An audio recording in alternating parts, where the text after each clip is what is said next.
লোকসভা নির্বাচনের প্রচারে বিজেপির পথসভার আয়োজন হিঙ্গলগঞ্জ বিধানসভার বিষপুর অঞ্চলে।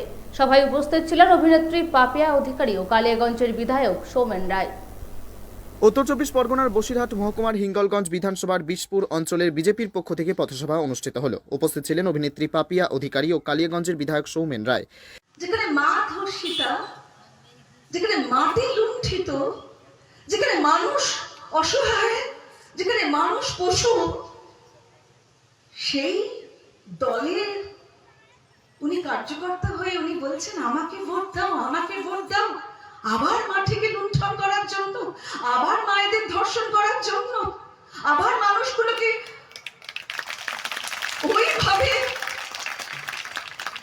ওইভাবে নপুংসক বানানোর জন্য স্বামীগুলো বাড়িতে বসে থাকতো, কিচ্ছু করতে পারতো না, তার বাড়ির লক্ষ্মীকে নিয়ে চলে যাচ্ছে। What a shame, what a waste. আমরা ভাবতে পারি না, সাধারণ মানুষ আমরা সত্যি ভাবতে পারি না এরকম যে এখনো সভ্য দেশে হয়, এটা আমরা ভাবতে পারি না। আপনারা যাবেন, দরকার হলে আমাকে নিয়ে যান, আমি আমার আসবো। সামান্য পোর্শন, সামান্য জায়গা, সামান্য সময় লাগলো আমার, আমি চলে আসবো, আমি ঘরে ঘরে যাবো তাদের। তারা আমাদের গায়ে থুতু দিলে আমরা থুতু নিয়ে নেব, কিন্তু তাদের বোঝাতে হবে যে তোমরা যদি এই নুরুল ইসলাম, নুরুল হাসান, হাজি নুরুল ইসলামকে যদি ভোট দাও, আজকে কিন্তু তোমাদের ঘরে কোনো বিপদ হলো না, কালকে যে হবে না, কালকে যে তোমাদের বাড়িতে আগুন লাগবে না, কালকে যে তোমাদের বাড়ির পাশে বোমা উদ্ধার হবে না, তোমরা তো জানো। তোমরা জানো না বলেই আজও মা, মাটি, মানুষকে তোমরা বিশ্বাস করছো। এদিন অভিনেত্রী পাপিয়া অধিকারী সংবাদ মাধ্যমের মুখোমুখি হয়ে কি বললেন শোনাবো আপনাদের। 200% নিশ্চিত, কারণ আমি মানুষদের চোখগুলো পড়লাম, মানুষরা তো বলছে, কিন্তু চোখগুলো যেটা পড়লাম, তারা এই সমস্ত দুর্নীতি থেকে, এই সমস্ত শয়তানি থেকে, এই সমস্ত চৌর্যবৃত্তি থেকে তারা মুক্তি চায়। সুতরাং মুক্তির জন্য আমি প্রত্যেকের বুকের দরজায় ধর্ণা দিতে এসেছি। আমি পলিটিক্যালি অত কি বলবো, প্রত্যেকের বুকে তো ইমোশন থাকে, আবেগ থাকে। যে আবেগে রামলালার অযোধ্যায় তার মন্দির প্রতিষ্ঠা হয়েছে, সেই আবেগের জন্য আমি এসেছি আজকে। Thank you. উনি তো উল্টে লটকিয়ে ঠিক করবেন, সম্পত্তি বাজেয়াপ্ত করবেন। বুলডোজার বাবা, ওই বুলডোজার মনের উপর বুলডোজার, মনের যে কুপ্রবৃত্তিগুলো রয়েছে সেগুলোর উপর বুলডোজার চালাতে হবে। তাই নয় আমাদের মুখ্যমন্ত্রী কি বলছে, ওরা দাঙ্গা করবে, তোমরা কিন্তু আবার উল্টিয়ে কিছু দাঙ্গা করো না, তার মানে করো। পরিষ্কার উস্কানি। কোথায় তিনি শক্ত হাতে, যদি সত্যি দাঙ্গা করে কেউ, শক্ত হাতে তার মোকাবিলা করা উচিত না? তিনি উস্কাচ্ছেন, সব দিক দিয়ে উস্কাচ্ছেন। এটা আবার কি কথা? আর কন্টিনিউয়াস এত মিথ্যা কথা বলছেন, আমরা পাগল হয়ে যাচ্ছি।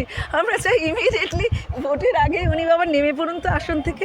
বাবা আমরা থ্যাংক ইউ বলি, এতগুলো মানুষকে আপনি চাকরি থেকে বহিষ্কার করিয়ে দিলেন, আবার বলছেন এই তোমরা আমাকে ভোট দাও, তোমরা আমাকে ভোট দাও।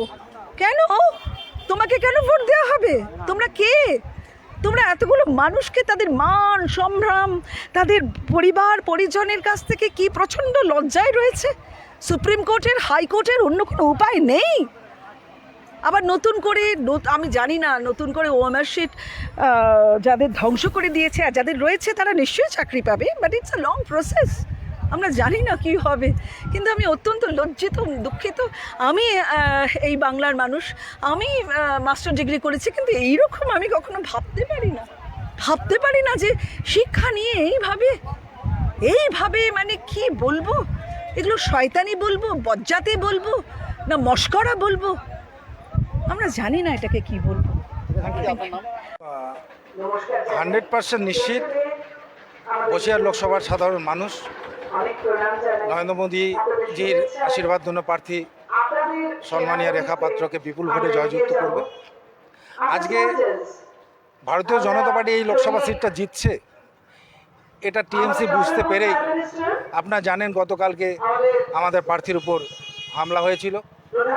এটা তৃণমূল তাদের আতঙ্ক থেকেই করছে, কারণ তারা ভয় পেয়ে গেছে যে সন্দেশখালী প্রত্যন্ত গ্রামের একজন গরিব দরিদ্র নিজি মহিলার কাছে এইভাবে তৃণমূল কংগ্রেস পরাজিত হবে, সেই লজ্জায় তারা আমাদের প্রার্থীর উপর আক্রমণ করছে এবং ছোট ছোট বিক্ষিপ্ত লোকসভা জুড়েই ঘটনা ঘটছে, ধমকানো চমকানো। আপনারা নিশ্চিত থাকুন, আমরা সব প্রতিরোধ গড়ে আগামী 1 তারিখ সুনিশ্চিত করব যে আমাদের প্রার্থী বিপুল ভোটে জয়যুক্ত করবে এবং 4 তারিখের পর এই লোকসভা কেন্দ্রের সমস্ত মানুষ গেরুয়া আবিরে আনন্দ করবে। Bureau report, PB news.